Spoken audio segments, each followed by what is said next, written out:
Good morning. Thanks for tuning in.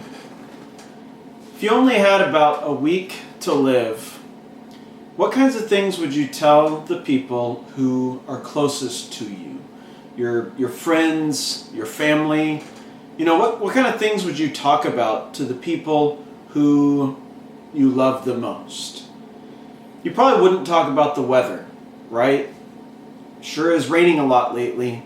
It probably wouldn't be the kind of thing that you talk about. You probably wouldn't talk about sports, right? How about them Lakers? You probably wouldn't talk about food. Have you tried the new food trucks lately? You probably wouldn't have any desire to talk about anything trivial, such as the weather or sports or food. Instead, you would probably talk about pressing concerns, important things that you wanted to express that would help guide or inform the people who you love. If there was any kind of warning or encouragement or advice or a show of affection that you could give those people, that's probably what you would spend your time talking about and telling them. Well, in this chapter of Luke that we're going to be reading today, it's Jesus' last week before he is crucified. And Jesus is giving his disciples warnings. These are some of his kind of last words to his disciples, and he's giving them warnings. And so Jesus never really in the Gospels talks about anything trivial. He always talks about important things, but here especially, he is, in light of his crucifixion, in light of what is to come, he is giving his disciples warnings. And so this chapter, Luke 21, where we'll be this morning, it's one of those chapters that's filled with prophetic language, and so it talks about signs, talks about things being fulfilled, talks about events and indicators, and it's really what it is a description of AD 70 and the fall of Jerusalem at the hand of the Roman army. It's not necessarily a prediction of what the end of the world is going to look like, and sometimes the little subtitles that actually weren't in the original biblical text, but that the people who compiled the Bible put in there to kind of give us an idea of what the chapter is talking about or what the passage is talking about. Sometimes those can be a little bit misleading. This chapter seems to really only be talking about the destruction of Jerusalem and the destruction of the temple in AD 70. And we know that for the Jews, the destruction of the temple was, in one sense, the end of their world. It was the end of the world. It was the end of an age, right? Because the temple would never be rebuilt. In fact, it hasn't been rebuilt to this day. Orthodox Jews are waiting for their Messiah, right? Waiting for the rebuilding of the temple. So as we read this passage that we could more or less consider something that's already been fulfilled, what is present in this text that is relevant for us and the times that we live in? What here speaks to us? What here encourages us? What here warns us also? So let's read Luke chapter 21. It says, as Jesus looked up, he saw the rich putting their gifts into the temple treasury. He also saw a poor widow put in 2 very small copper coins. Truly I tell you, he said, this poor widow has put in more than all the others. All these other people gave their gifts out of their wealth, but she, out of her poverty, put in all that she had to live on. Some of his disciples were remarking about how the temple was adorned with beautiful stones and with gifts dedicated to God. But Jesus said, as for what you see here, the time will come when not one stone will be left on another. Every one of them will be thrown down. Teacher, they asked, when will these things happen? And what will be the sign that they are about to take place? Jesus replied, "Watch out that you are not deceived, for many will come in my name, claiming, 'I am he.' And the time is near. Do not follow them. When you hear of wars and uprisings, do not be frightened. These things must happen first, but the end will not come right away." And then he said to them, "Nation will rise against nation, kingdom against kingdom. There will be great earthquakes and famines, pestilences in various places, and fearful events and great signs from heaven. But before all this, they will seize you and persecute you. They will hand you over to synagogues and put you in prison. You will be brought before kings and governors, and on all account of my name. And so you will bear testimony to me. But make up your mind not to worry beforehand how you will defend yourselves. For I will give you words and wisdom that none of your adversaries will be able to resist or contradict. You will be betrayed even by parents, brothers and sisters, relatives and friends, and they will put some of you to death. Everyone will hate you because of me, but not a hair of your head will perish. Stand firm and you will win your life. When you see Jerusalem being surrounded by armies, you will know that its desolation is near. Then let those who are in Judea flee to the mountains. Let those in the city get out, and let those in the country not enter the city. For this is the time of punishment and fulfillment of all that has been written. How dreadful it will be in those days for pregnant women and nursing mothers. There will be great distress in the land and wrath against this people. They will fall by the sword and will be taken as prisoners to all the nations. Jerusalem will be trampled on by the Gentiles until the times of the Gentiles are fulfilled.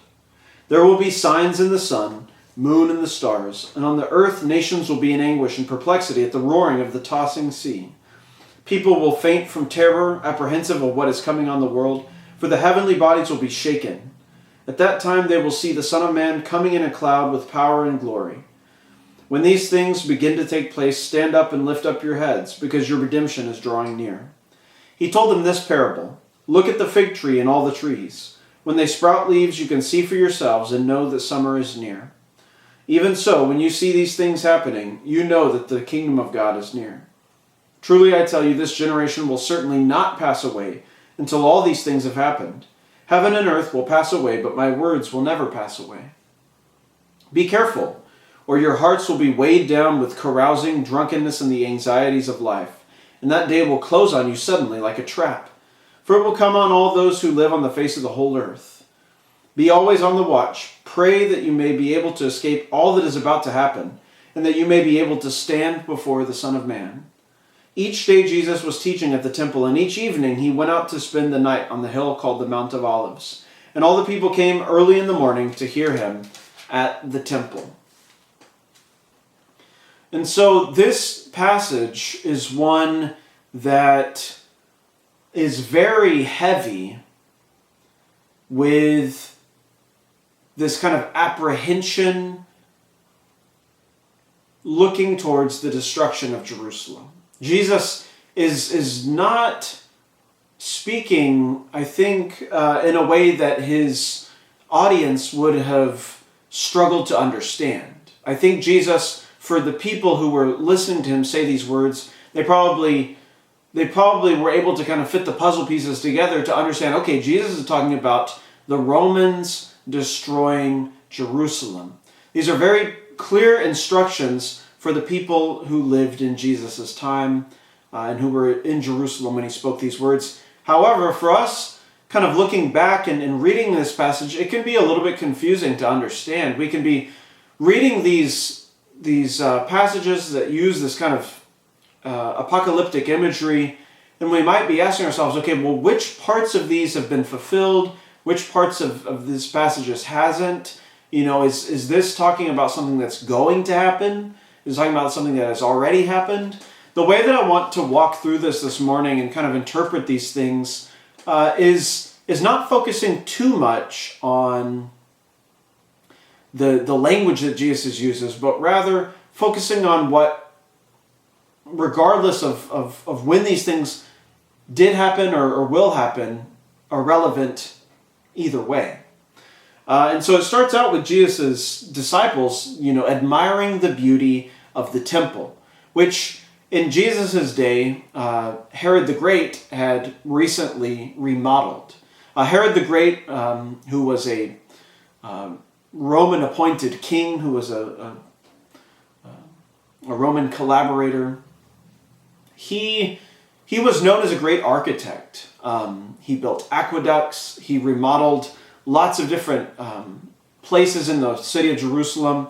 And he kind of brought that Roman sense of infrastructure and power and glory and beauty into the city of Jerusalem by building lots of different things. And he remodeled the temple.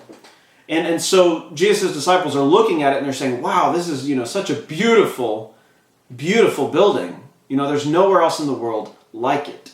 And Jesus is listening to them, and then he's looking at the temple, and he's in essence saying, yeah, and in 40 years it's going to be a heap of rubble. And it's really hard to emphasize just how ludicrous that probably would have sounded to the disciples or to any Jew. They didn't have this premonition that the temple would be destroyed. They didn't have this idea or this concept that the temple was going to be toppled by the Roman armies. And so they could hardly fathom or imagine what Jesus is talking about. And so obviously their question is, well, when is that going to happen? Would it really be destroyed? And so Jesus, from that point on, uses this as kind of a diving board, a foundation, to explain what he knows is going to happen. And you might think, well, of course Jesus knows that this is going to happen. He is God. He knows everything. But then there's also this reality that Jesus had always been encouraging the Jewish people to seek peace and not to rebel, to not kind of give in to this fervor of fanaticism that would inevitably lead them to being put in their place by the Roman Empire. So Jesus goes on to, in his, one of these last days of his last week, warned them of some things that are going to happen. In verses 5 and 6, he warns them that the temple would be destroyed. And for them, the destruction of the temple would signify the end of an era, the end of an age, because temple worship would no longer be possible. And the Jews needed their temple to worship God. And so the idea here, the warning that Jesus is giving them is that things can drastically change. Are you ready for that? Things can change in the blink of an eye at any moment. These beautiful stones that you're admiring could be toppled over. Are you ready for that? So he's warning them that things can drastically change. How relevant is that warning for us? I mean, did we not kind of experience this ourselves in a sense during the pandemic? All of a sudden, all of these things that were normal were ripped out from under us. We couldn't, do the things that we did before. We couldn't go the places that we were used to going. All of the things that we were so accustomed to experiencing, we couldn't experience. And we were caught off guard. Because I think a part of us wanted to believe that something like that couldn't really happen. This is the 21st century. We're advanced in our technology and in the medical technology that is present. A pandemic, that's the kind of thing that happened 100 years ago or 200 years ago. But things drastically changed. We're still coming to terms with that. But Jesus' words are relevant. Are we ready for things to drastically change in the blink of an eye? It's an important mindset to have, that things can change quickly. Things can change drastically. Are we ready? In verses 9 and 10, he warns them of false messiahs, right? People coming and saying that they're the Savior. They would, they were going to bring the kingdom of God. Jesus says, no, it's, don't be deceived by people. Don't allow yourself to give in to the deceptive talk of people. There's going to be wars. There's going to be rebellions and uprisings. Jesus says, don't be afraid of that kind of stuff. These things have to happen. The world has been in constant conflict for centuries. Any given generation has experienced some kind of conflict, whether it was World War II, whether it was Vietnam, whether it was Iraq, or later Afghanistan. The world will continue in conflict. Jesus is, in essence, saying there's always going to be war and conflict. Are you ready to live in a world where conflict is a reality, a never-ending, unceasing reality? This whole idea of the war in Ukraine, it caught people off guard. It surprised people. People in Europe, especially, thought that a large-scale land invasion, like what took place in Ukraine with the Russians invading, something like that could never happen again. After World War II, we've taken all of the necessary steps and measures to prevent a mass invasion by land of another country. Well, it happened.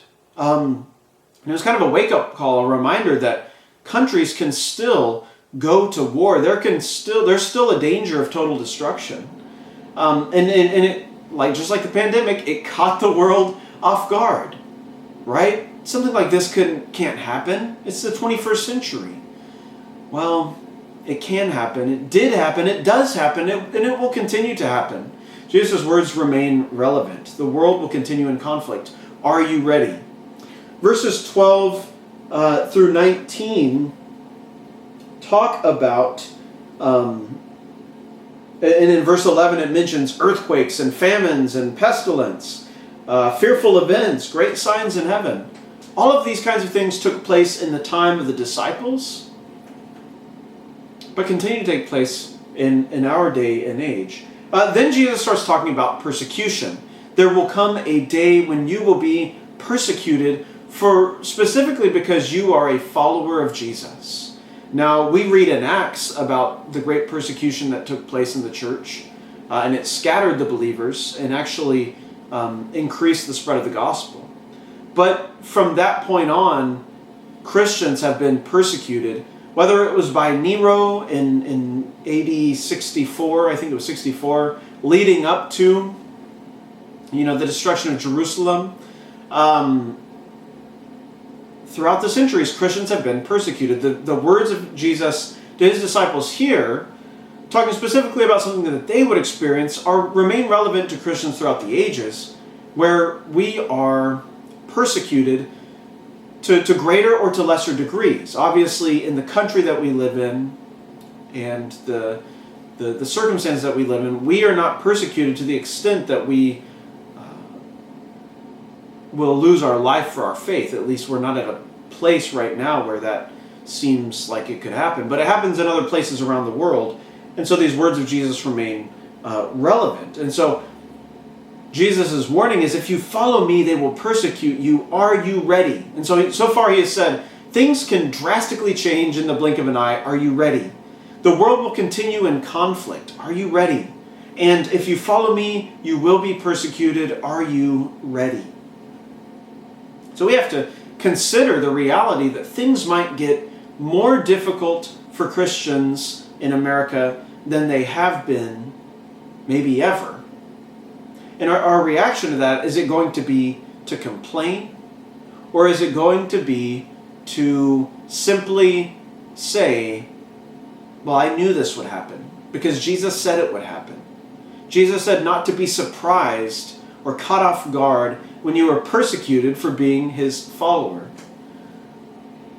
And in verses 34 through 36, to kind of finish up this chapter, Jesus goes into a very practical section where he tells them that all of these things, the wars, the conflict, the famine, the pestilence, the signs, the natural disasters, the persecution, all of that could become so overwhelming that you are tempted to be weighed down with worry. And that worry might drive you either to just get so caught up and wrapped up in the world's circumstances that you give yourself over to things like drunkenness or carousing, the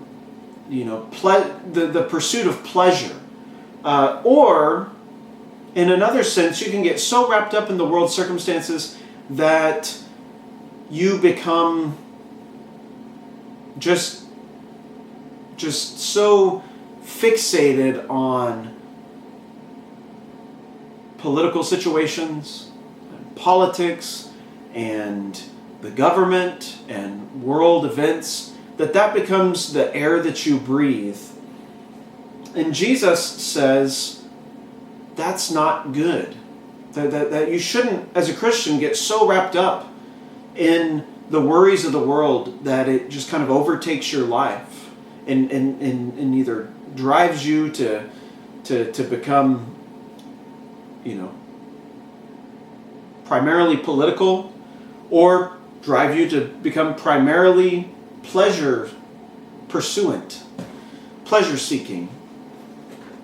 And so Jesus is saying, all of this could weigh you down with worry. Are you ready? I was watching this video on YouTube the other day, and it was a group of people in a car. It was actually a pickup truck, and there were two guys sitting in the bed of the pickup truck, and then some people in the pickup truck, and they're freaking out, they're screaming, because they're driving through the savannah, and there's this herd of elephants chasing them and charging their pickup, and they're freaking out, and it's kind of scary, kind of funny, because you know that the only reason that they're being charged, that they're being chased, is because they're in the presence of, they're in the territory of wild animals. It's not a petting zoo. When you go out onto the savannah, it's not a petting zoo. These are wild animals. They can hurt you. They can destroy you. Why does it surprise people when they get chased down by them? I heard recently about somebody who was charged by a bison in Yellowstone National Park. I think it was last year, actually. And people walk up to these animals and try to pet them or try to feed them, and pretty soon they're being chased by them. And then people wonder, well, why do they do that? Why do they chase you down? Why do they stampede? And it's because they're wild animals. It's in their nature. And it reminds me of this passage. And I think some of what Jesus is saying here and what he's kind of, the message that he's conveying is, why do we get surprised when the world acts like the world? Why do we as Christians sometimes, why does it surprise us when the world acts like the world? When the world does worldly things? I mean, does it really surprise us that nations go to war against each other and continue to dispute boundaries and continue to foment racial tension to the point where there's war in places like Israel and Palestine? Does it really surprise us? It shouldn't, if we're focused on what Jesus talks about. Does it surprise us when things like earthquakes happen, or famine is taking place, or there's climate change? Does it surprise us when there's tsunamis or tornadoes or anything like that? Does it surprise us? Well, it shouldn't. Jesus talked about it right here. Does it surprise us when Christians are persecuted because of their faith?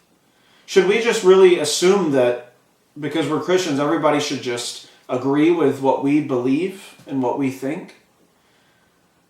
But why, does it shock us when Christians are persecuted around the world? Well, it shouldn't, because Jesus warned his disciples that it would happen. And so why do we get surprised when the world acts like the world? And maybe we should just admit that, yeah, sometimes we're caught off guard. Sometimes we're not ready for the kinds of things that happen. I wasn't ready for the pandemic, or I wasn't ready to hear the news about Russia invading Ukraine, or I wasn't ready to hear about this or that happening. But I think the two reactions that Jesus wants us to avoid, that are really present in this passage. One is just getting overly wrapped up in the world's circumstances to the point that you get political. Jesus is warning in the specific context of this passage, do not stay in Jerusalem. Don't hang out there. When you see the Roman armies starting to surround the city, you don't want to stay there. You don't want to put up a fight. You don't want to join the people who are rebelling against these armies. It's not a good idea to join the fight. Don't get political. Get out of Dodge, is what Jesus says. And so let's not get so overly wrapped up in the world's circumstances that we believe that we're going to change the nature of things just by getting involved in politics or breathing that air and allowing that to become such a big part of our lives. Jesus really encourages believers, don't get too wrapped up in that. Don't get too overly worried or overwhelmed by that. The other direction that he's warning us not to take is to get so overly worried and wrapped up in the world's circumstances that we start to self-medicate. Did you hear about during the pandemic, people were drinking more alcohol? They were turning to drugs. They were binge watching Netflix. They were eating more junk food. People started to self-medicate because they couldn't deal with what was going on. It took them so much by surprise that they started to just pursue pleasure, without any moderation. Jesus says, don't go in that direction either. Don't be weighed down, with carousing, drunkenness, and the anxieties of life. And so we need to also be wary that we don't take that direction either. And so the encouragement this morning that we take from this passage is to not let the world shock us or surprise us when the world acts like the world, but instead to be ready. When things happen like this, whether it's a pandemic or a war or persecution or just whatever it could be, we should be as firm as the foundation that our faith rests upon. We cannot be shaken because of who our hope has been placed in. And so let's remember that. And let's not just be strong and be ready and prepared for our own sake, but so that the world in the midst of chaos could look to us and say, wow, I wonder what it is that is causing this person to stand firm when everything else around them is all falling down. Blessings.